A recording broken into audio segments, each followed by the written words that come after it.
What do you personally like in commercial real estate? Bangalore has leased more space than London, Singapore, and Dubai put together last year. Bangalore developers are way ahead.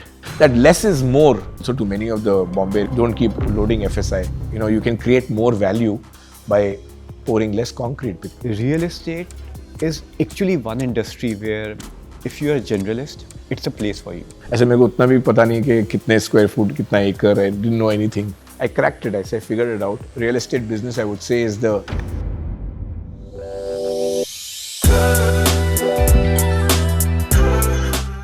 Hello and welcome to another episode of the Corner Office, where we bring you candid conversations with leaders shaping the future of work and real estate. I'm your host, Sumit Lakhani. Today, I have the pleasure of speaking with someone who has worn many hats in the world of real estate and beyond. He is known for his strategic leadership, deep industry expertise, and creative side that may surprise many of you. Please join me in welcoming Mr. Juggy Marwaha, Executive Director and CEO at Prestige Office Ventures. Juggy, welcome to the Corner Office. It's an absolute pleasure to be hosting you today. Thank you, Sumit. It's always a pleasure to meet you, and especially in this beautiful room, uh, early morning. So, absolutely fine. Great. So, Jaggi, before we deep dive into real estate and leadership, our audience always loves to know the person behind the title, right? So, can you walk us through your early years? Where did you grow up, and your upbringing, some kind of experiences which shaped your value systems? So, Sumit, born in Bombay, but moved to Calcutta because my father moved to Calcutta in the early 70s and grew up in Baliganj in Calcutta, which was a nice place to start your life. Started schooling in Calcutta and went to Don Bosco's. Was always more on the cricket field than in class, quite typical of any of the children then. The only reason to go to school early morning was to play. We used to play hand cricket on our water tank. So many of my friends who will listen to this will understand. We used to tie our ties around our hand and play hand cricket early morning before we start school. So those are the times. Really enjoyed that part of schooling. For me, to go to school was just to have a great time with friends. Studies was secondary those days. Even I never did well in studies, but kept pushing myself to grade after grade. In fact, also repeated a couple of classes, but it's okay. It's all part of the learning. But then I think every time I used to look at how life turns around a new circle or a new stepping stone every time you fail. So I think I started to realize that to do anything great in life, you need to keep failing. So I think maybe that's one of the reasons where I learned कि कुछ करना है तो you'll have to keep failing first and then you'll be successful, because you really need to work hard on your and learn from your failures, and then success ultimately comes. But I had no idea that I would be in real estate.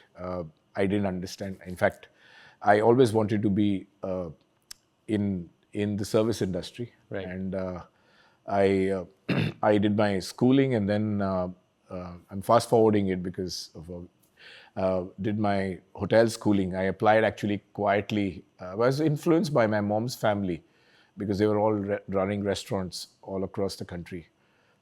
So I always felt that that would be the industry that I would like to be, perching myself on that. But वहाँ से then, I think in '89 I joined a Welcome Group school in Manipal. And my parents didn't even know about it. I just applied and I got through, and I said I'm going to do an interview. And we went by train. I still remember going to Manipal, and when I got my merit list off and they put me on the thing, and the principal said that when the letter came, he said that you're supposed to pay 59,000 rupees or something for school fees. And that's the time I went to my dad. I said, I've got into this college, and they were asking for 59,000 rupees. He says, that's a lot of money. He says, can you check with the college if you can pay in installments? So I said, yeah, we'll check. And they said, yes, you can pay, I think, something like 18 or 20,000 rupees. And that's how I joined college. And college, maybe also I was like, I started very well. I attended all classes in the first semester. And then slowly, interest kept dwindling. And I used to be mostly outside the classes rather than inside. But I always attended some of the subjects and lessons that I really liked. I always liked being in the kitchen, and I always liked, they had these mock restaurants where you could serve, you can interact with guests. So I think networking and all of that started from there. So it was a fun 3 years. I call it it was a paid holiday by my father that I was enjoying myself. And those are real memories. Manipal, I think, taught me a lot. Just to live within your means. You used to get some, I think, I still remember 1,000 rupees a month, or 400 rupees used to go towards food, mess charges. And with 600 rupees used to manage your thing. And usme you have to take an odd girlfriend out for a coffee or so, and nimbu soda also. So all great times. So that's it. And in Manipal, in my second year, I started. I actually met a girl who shaped my life. Right. Later on, my wife Preeti. She's my college sweetheart, and I met her when I was in second year college, and then that's how we started. It's now almost like maybe 33 years together. So that's my life. Nice. And I distinctly remember that those days ITC, and because we were run by ITC, so they also used to invite Taj and other property chains to come and do campus recruitment. So I do remember that I got selected by Taj as well as Welcome Group. And I chose Taj because I wanted to be in Calcutta. My mom was not keeping well. So they posted me in Bombay at the President Hotel in the F&B service. I joined there. But then because of my mom's sickness, I came back to Calcutta and joined Taj Bengal. And that was part of the opening team of Right. Taj Bengal. Right. So that's my life. I started my life as a management trainee with Taj and in Taj Bengal, and even till date, we are a group of the alumni of Taj Bengal that we still are connected on WhatsApp. And I think it's an institution that built a lot of credibility, ethics, value system. See, Calcutta is a great city for getting your roots in place. It's a city that gives a lot to people who really love culture, people, and I think my value system came from that city and with friends that I grew up with. So I think a little bit of Tata's was there in my thing, which really helped me in the later stage of my life. Nice. Are you in touch with your school friends? Oh yeah, of course. Yeah. In fact, उसमें भी 2-3 groups हैं. So you I recently, I think last year I went to meet all my school friends.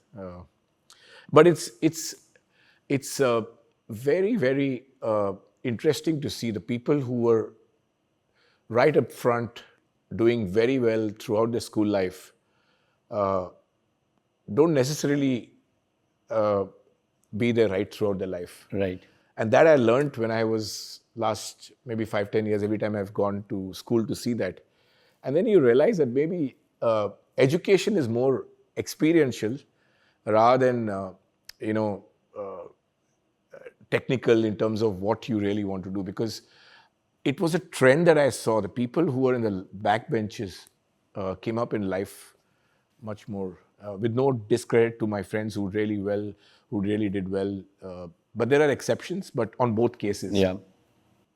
So I think mediocrity was never appreciated. So you always are in the first bench or in the last bench. Last benches also make it great in life. So I think I realized one thing, that everything is not about textbook studying, and maybe our system of education those days was lopsided.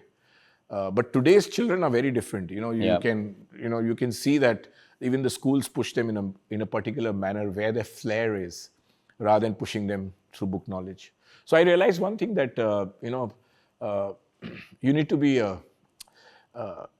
I won't use the word hustler, but you really need to hustle your way to, you need to push your way through at every stage of your life. True. Nothing comes easy in life. And if you want to be in the middle seats, then you'll remain in those middle seats. If you're in the front, it's more easy to stay in front. But if you're in the back, last benches, then you have a lot of runway to keep moving in front in life. And I think that's what I push myself to. Very interesting perspective, Juggy. So everyone knows you as a very, very successful and accomplished business leader. But I think there's a very strong creative side, for you, music and DJing. Did it ever occur to you that this should be my career choice? No, you're absolutely right. In fact, before music was right from day one. From the time I had a ear for music. I used to play in the school band, and I think for 5 or 6 years there used to be talent contests, and you used to always win those. And teachers used to be fond of you because you have a talent and could sing. But then I took to cricket, and then that became center stage. But music is something that I've carried all my life. Even today, I travel for music. I chase musicians. There's something in that form of art that is a great solace in my life. And I listen to every genre of music. So from Sufi to Abida Parveen to Nusrat Fateh Ali Khan to Jagjit Singh, who I knew very well. He was my big time role model because he's somebody who really brought music to the new genre into the youth. We never used to listen to ghazals. So I listen to everything. And of course, my top musician that I love is David Gilmour. So I travel now for music. Last October, David Gilmour, ex-Pink Floyd, was performing in Royal Albert Hall. So I booked one night at Royal Albert Hall. It was the first time for me to see a live performance there. And when I was coming out, somebody gave me a ticket for the next day. So I went back again. So 2 times back to back, and he's 79 years old, and it gives a great sense of. So music is, the commitment, the drive of people, perfection, all of that. It's not easy. Take, retake, sound, engineering, the way it's progressed. Music industry is different. So I listen to everybody. I listen to Adele. I like, of course, the rock music is much more. During my college time, school time, I think Bruce Springsteen was the biggest thing. I saw Bruce Springsteen this year in Milan. 96,000 people in the sweltering heat of Italy. We were watching him. And he's also 75 years old. He performed for 3.5 hours. So again, it teaches you, junoon hai, passion hai, so you can do it. Age is just a number. And David Gilmour, at the age of 79, he just finished a world tour with his new album, Luck and Strange. And now he says he's ready to make his next album. At 79, if you just imagine, it's like cutting a new album is like starting a new business, right?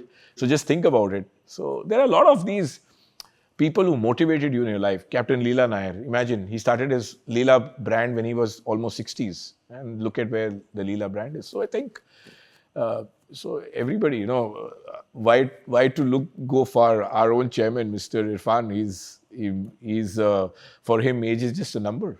And so that's what is junoon, passion, and learning and getting up, jumping out of bed every morning. And I think that's what life is all about, because you have one chance to do what you want to do in your life. So make the best use of it. And every day is a blessing.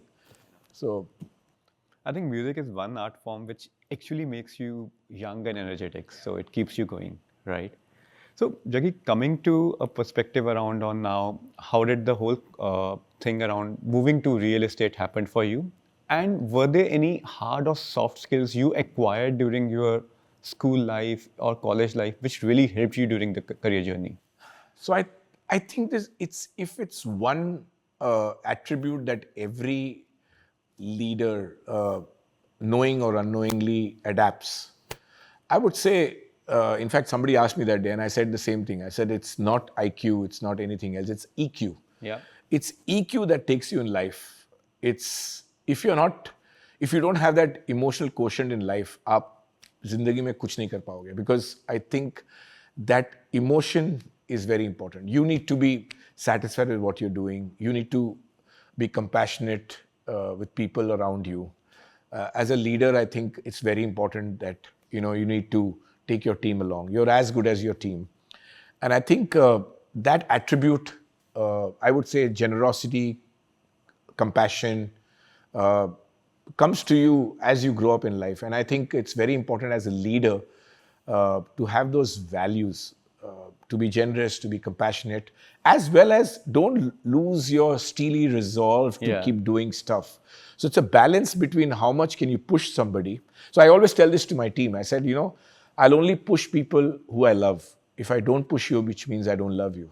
So you decide whether you want me to be loved, or you want to be loved, or you want to be not to be pushed. So that's how it's a relentless journey. And I think to reach any professional, zenith of your career life in any industry today, I think emotional quotient plays a very important role. And I think once you're up there, every day you need to take some lessons on how to be polite to somebody. It doesn't cost you anything to say, ask your driver, did you eat breakfast and come? I think that's an important aspect. True. So I think compassion, generosity, and I think COVID taught us a lot. I think we should be blessed as a country, as a world, as a generation that all of us touched death and we came back.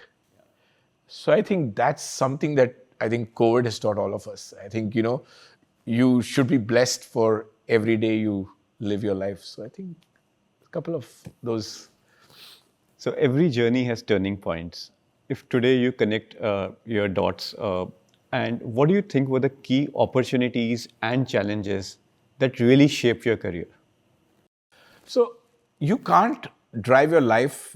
It's like driving a car by looking at the rear view mirror. You can't do that. So you have to look forward. Even if you fall forward. You don't fall back, because if you fall forward, at least you're trying to see what was there. So for me, I think my big turning point when I came to Bangalore in 1999 was that I failed as a restaurateur. I had a small restaurant in Calcutta, which I opened after I left Taj. And I failed miserably because, sometimes you realize that, you can do something and then you screw up, you don't do well. So I think that was a turning point which pushed me to move lock, stock and barrel from Calcutta and move to Bangalore. And when I moved to Bangalore also, I joined a company called Megabol. It was too ahead of its time. It was a very great concept of a family and entertainment center. But I think because you're standalone, you could not, get the footfalls.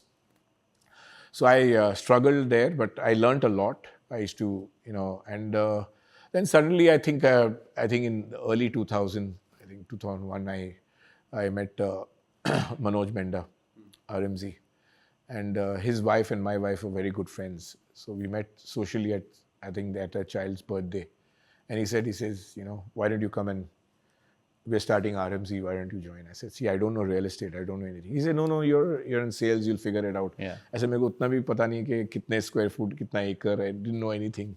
He said, no man, we'll teach you. So I would owe it to that man, because he saw something in me that I did not see in myself those days when I was struggling.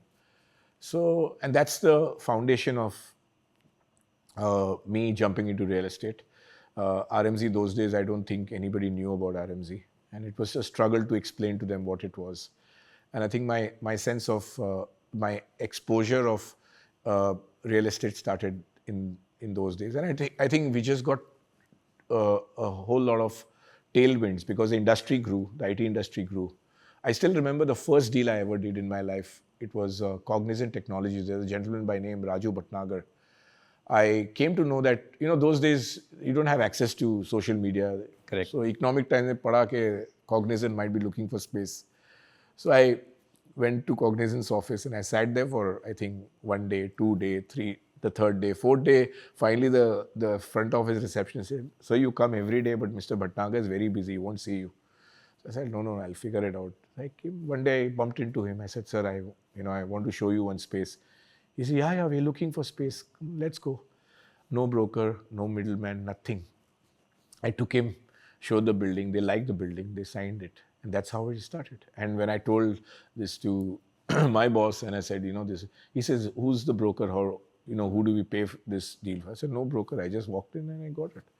And they won the space. So this was the first 36,000 square feet deal I did. Wow. In the year 2003, 2002, yeah. Bangalore? 2002, Cognizant in Bangalore. Wow.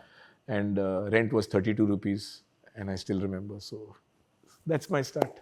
And then I didn't look back. I cracked it. I said, figured it out. It's all about networking. I said, Correct. It's about passion. It's about chasing people. So all you guys who are in sales, I would say that, all you need is one word that this company is looking for space, or this industry is looking for space, or this person is come. So I still remember I used to hang around in Oberoi hotels in the morning, because those were the days when all these expats used to come. So I used to just go there and have a sit and have a cup of coffee early morning at 8 o'clock, 8:30, and then just walking around to people. So one day the Oberoi GM came and said, I see you every day here, you cannot come here and solicit business. I said, okay, I won't come. So, but that's the hunger that you have. True. So you have to be creative in finding leads. So that's how it started. So Juggy, I also sometimes reflect, and I feel genuinely real estate is actually one industry where if you are a generalist, and as you mentioned, you have a right EQ, it's a place for you. You can thrive and do very, very well around on it, irrespective of your education pedigree, your kind of academic prowess and all. I'm not an MBA. I don't understand, but to be fair, many of us in our life today, especially my peers, we are also very lucky that we were in the right place at the right time. I think you're undermining one aspect, that there is very big quality which I see in a lot of accomplished people, their constant ability to learn, right? While you have not done MBA, but you understand balance sheet much better than an MBA, right? You've been running businesses like anything. Yeah, but I think that student for life tag Yeah. is very important. I Correct. think everybody needs to have that elbowed on their heart, because if you don't display that elbowed, and if you're saying that I am be all and end all and I know everything, then there's no. I think every day is a learning. You're absolutely right, because learning never stops, and you learn, and the more you get. It's like you get better skills when you network, learn, collaborate with people, because everybody in the room has a very different viewpoint, and it actually, when you sum it up, then you can choose what you really want to pick up. So I think you're right, but I think generally, if you look at our generation, I think because we've got so many tailwinds after the reforms that we, as an economy. True.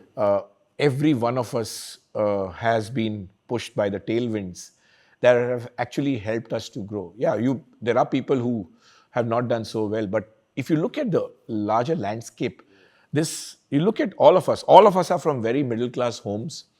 The kind of money my father used to make, sometimes you wonder that what was that? But in those days, I think the uniqueness of all our middle class parents was that they used to make more out of less.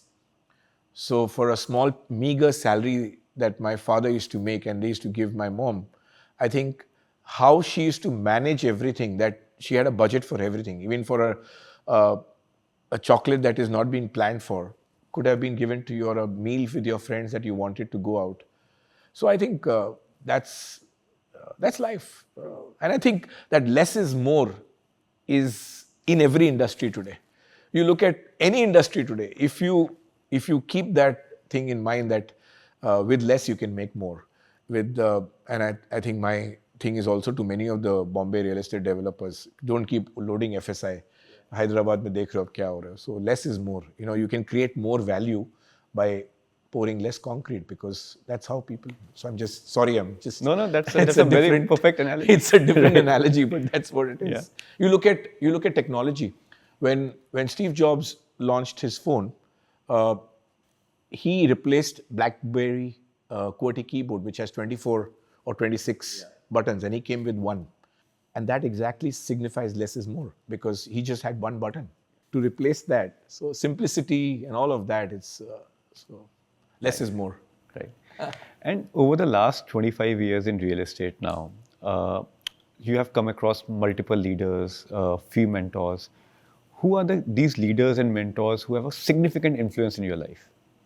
I think I'll start with my ex-boss, first boss in real estate, Manoj.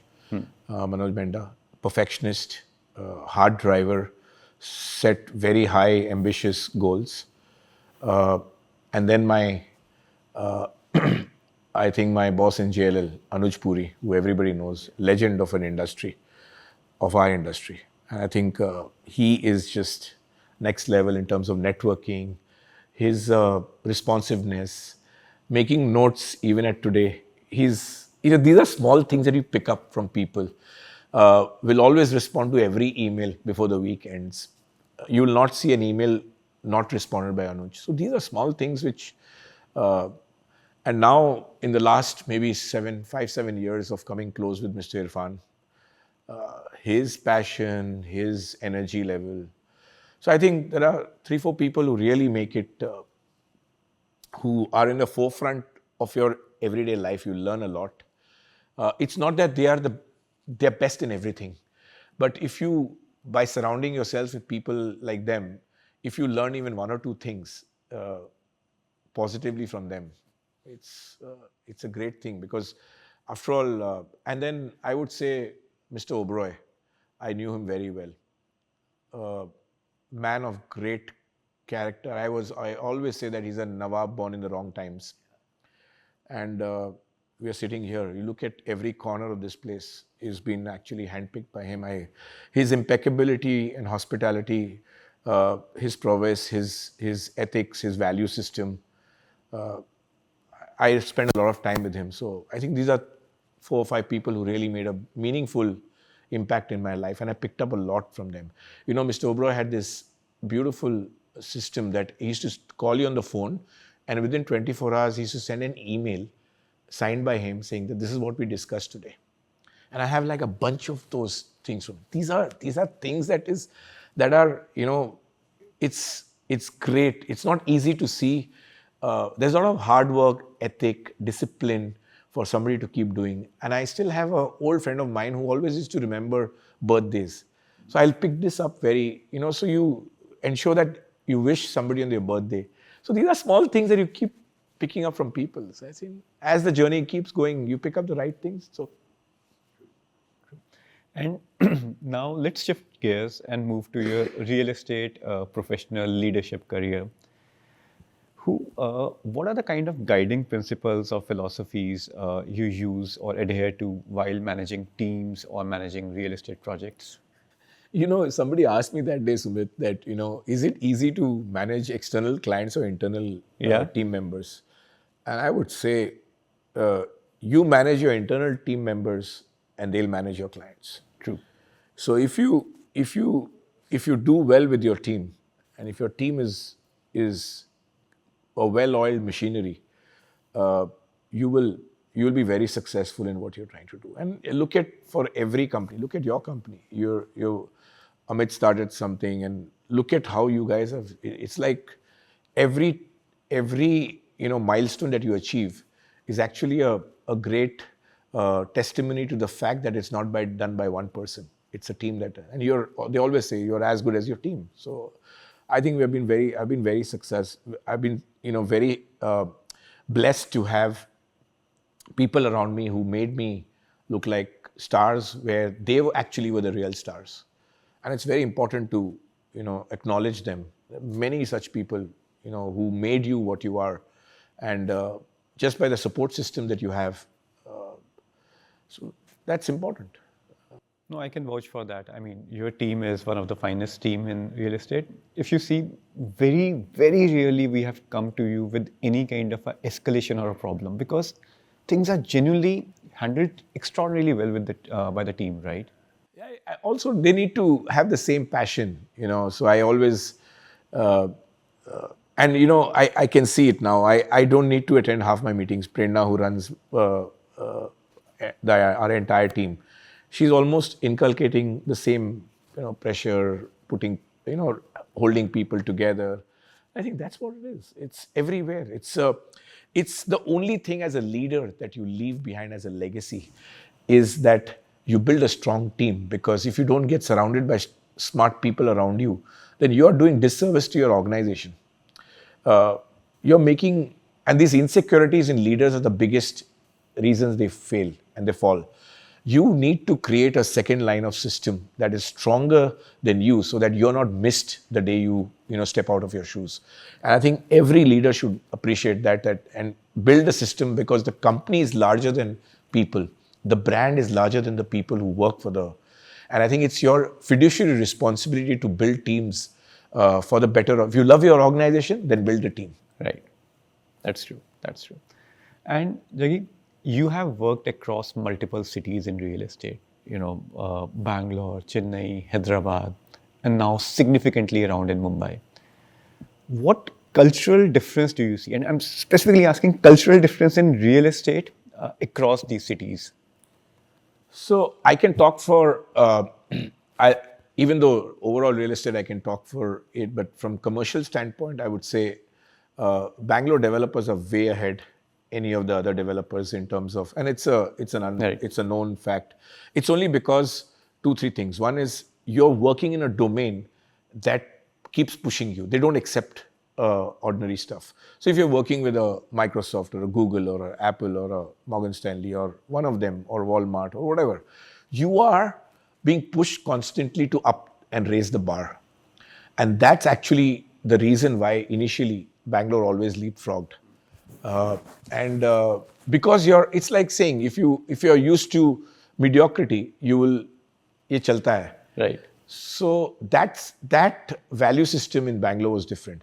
But having said that, the best blend of real estate business, I would say, is the acumen of Mumbai, the hustle of Delhi, the value system of Bangalore. If you can put this all together, and the lack of greed that you should display of a Hyderabad. If you can put this all together, you'll have the best real estate development company. No, because you look at it, Mumbai dream. It's a big city with a lot of opportunity, highly underserved in many aspects of real estate. And I think one of the reasons why people have not done as well as the other cities here, because if there's one word that keeps people away from success is greed. And the opposite side of greed will be patience in real estate. So I always say this: agar patience hai to real estate karo, greed hai to mat karo. So. See, Mumbai has a great kind of skyline, and what I see now, Prestige is working significantly in Mumbai and adding to it. Can you give a plan of Prestige, how you are reshaping, or not reshaping, probably adding to Mumbai skyline? I think we saw a huge opportunity, right. Especially like I mentioned. It's not that Mumbai has one of the legendary developers, Hiranani, Rahejas. They're legendary guys here, Lodhas. They've been there for years, and but there's always space for more, because the city gives you so much. The city has so much energy, so much of resilience, so much of opportunity. Look at how the city has progressed, and look at the infrastructure that is keeping pace with the city. I think it was maybe 5 years too late that we actually came in here. We should have come 5 years prior to this date. But having said that, I think we have a robust plan to keep growing in the city. The city has loved what we have done, because I still remember the day we handed over one of our projects, which was stuck for about 9-10 years from the erstwhile developers from whom we took over the project. And when our chairman handed over the keys, some of them were in tears and crying. So I think there's a sense of responsibility that a developer must walk and run his business with. And because हर आदमी के लिए उसका घर बहुत important है, right.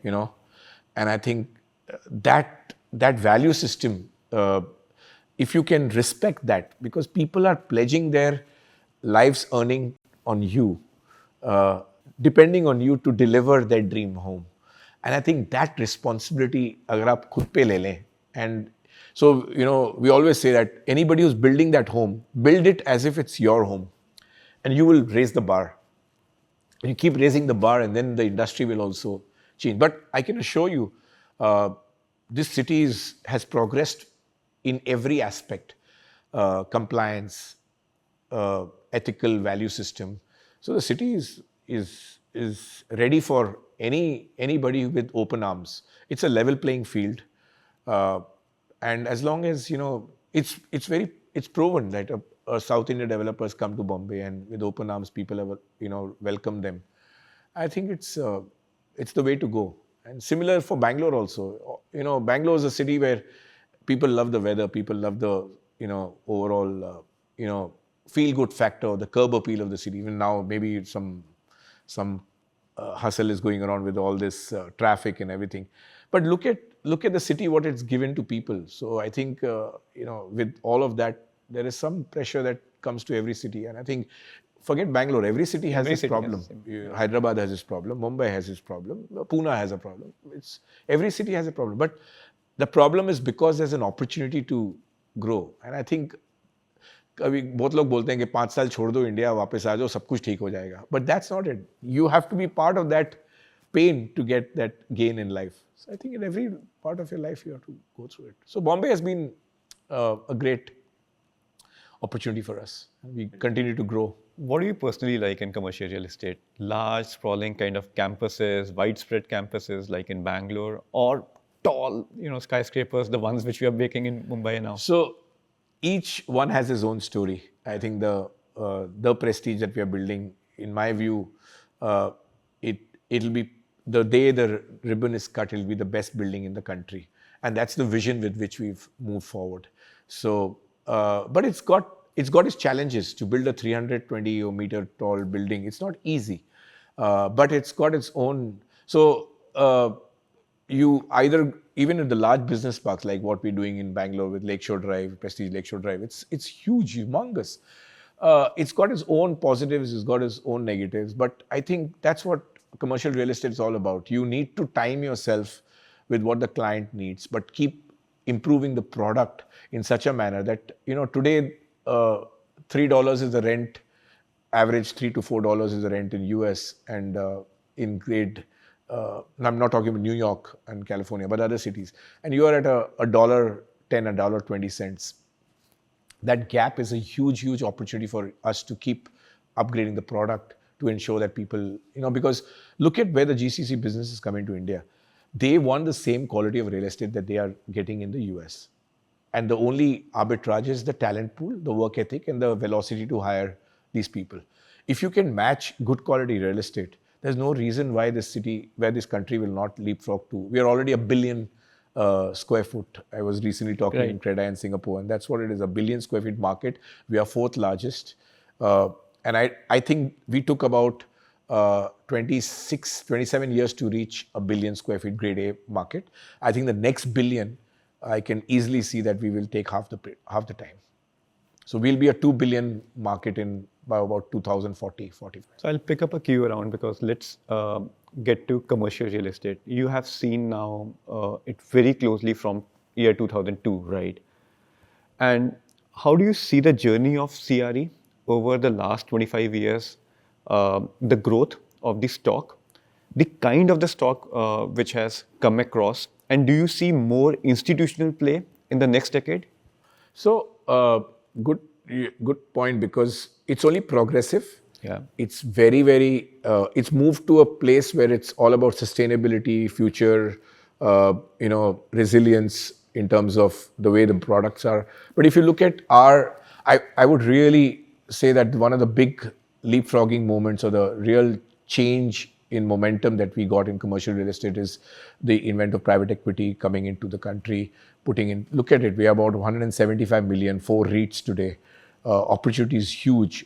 Grade A stock is about, I would say, about 425 million square feet. That can easily be adopted by another 3 or 4 REITs. And I think the big change today is that people don't want to accept an average building. They want quality of air, the quality of vertical transportation, car parking, urban amenities, future proofing, all of that. It's part of the whole thing. It's no more, and it's become, if you want to join the bandwagon. So I was talking to somebody and I said that top 10, 11 developers control 60% of office real estate today. And for anybody to join that bandwagon is not tough. All you need to have is patience and have a vision to build the best offices. Because, and I would say this huge opportunity right now for tier 2 cities today to uh, take this entire template and grow their businesses in. So I think commercial real estate is here to stay. I was sharing some numbers with you that Bangalore has leased more space than London, Singapore, and Dubai put together last year. That's amazing. Huh? Yeah, so you don't blame anything else. The traffic, how will they cope with the kind of traffic that you have? But so those are staggering figures, and another staggering figure is that 65% of last year's office real estate of Asia Pac is India. Just look at these numbers.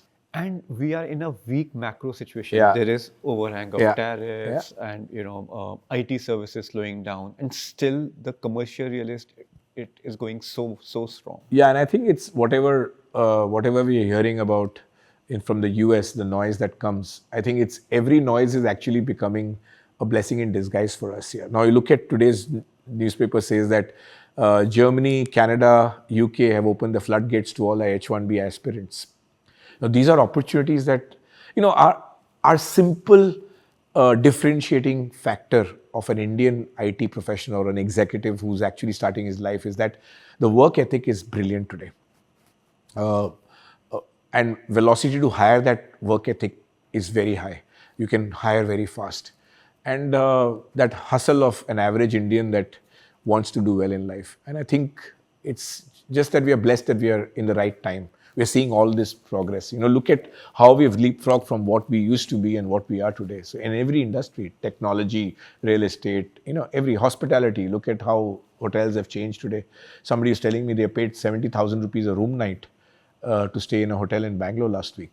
It's incredible times. And coming to my most favorite question, co-working.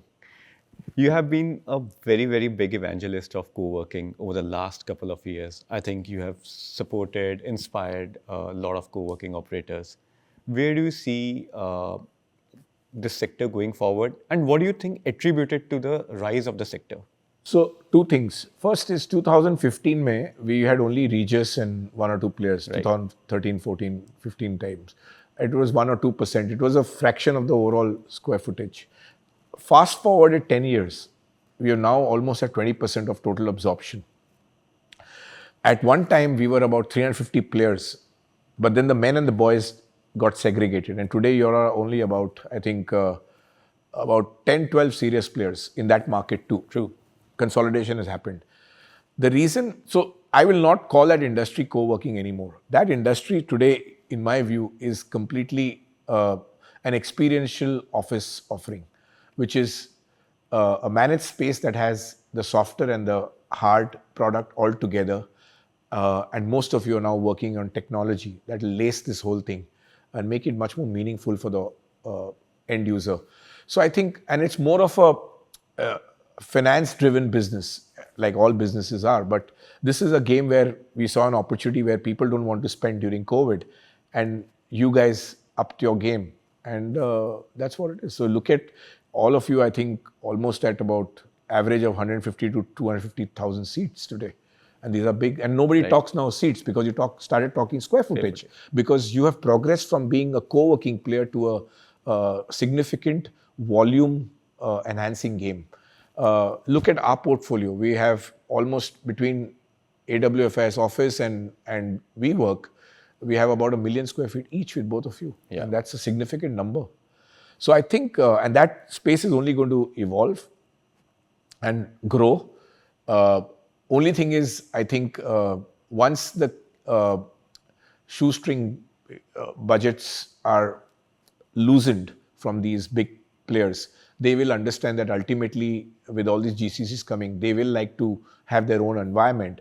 But then there's a new churn of companies that are coming, which you never imagine that they would come to India, and they also want space today. And I see a new trend that many of these big four consulting companies are now tying up with all these GCC players and trying to give them a holistic service of finding real estate, finding employees, and setting up the entire, including the setting up of operations. So I think it's now become a complete life cycle of services that you guys will sooner than later. I can assure you that you will also look at building your own platform of incubating companies who want to come and grow with you. So I think that's the next logical step. So it's a subset of co-working. So opportunity galore hai country mein. So I think we are still scratching the surface in my view. Yeah.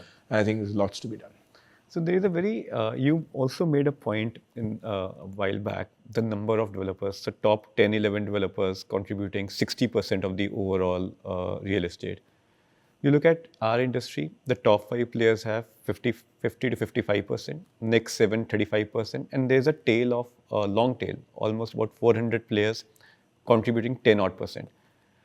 In commercial real estate, how would that stat look like? How many developers would be there in the country?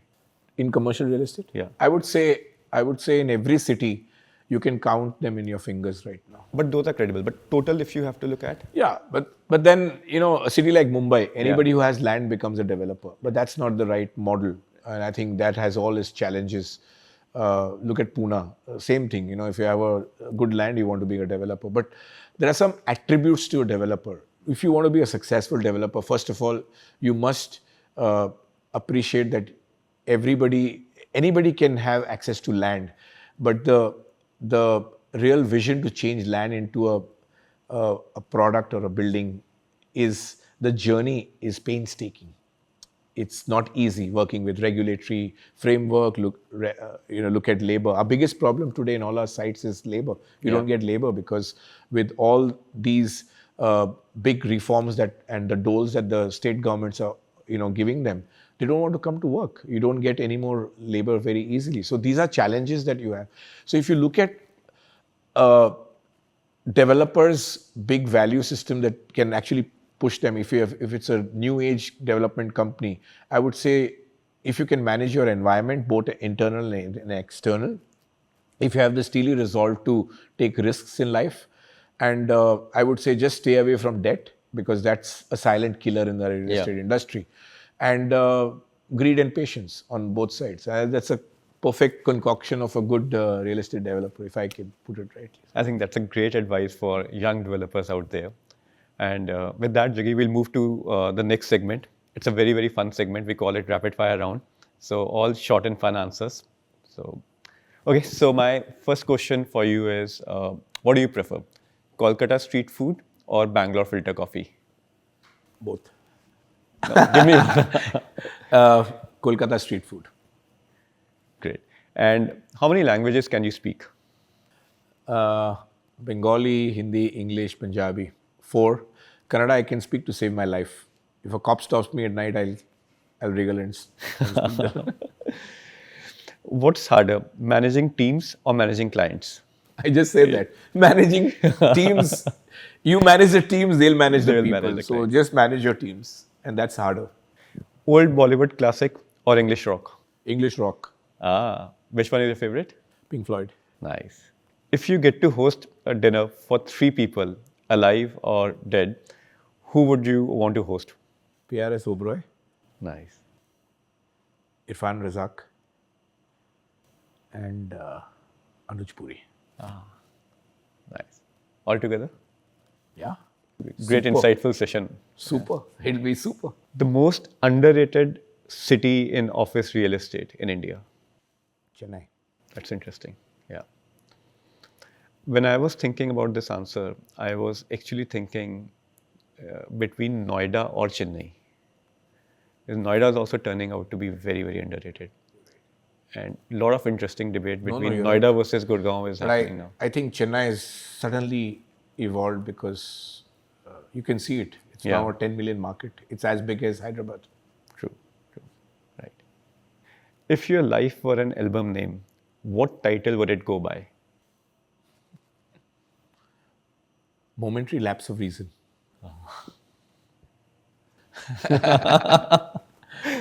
छोड़ दो उसको. Okay. So one song you had play to lift your mood instantly. Many such. But these days in my life, I'm sorry, I'm taking fireside. It's not a, it's a little longer answer. But there's a song called Scattered by David Gilmour. It's not about lifting my mood, but it's lifting my soul. So that song has a particular line which says, "Time and tide doesn't wait for anyone." So it disobeys you, it disobeys me. So you should listen to that song called "Scattered" by David Gilmour.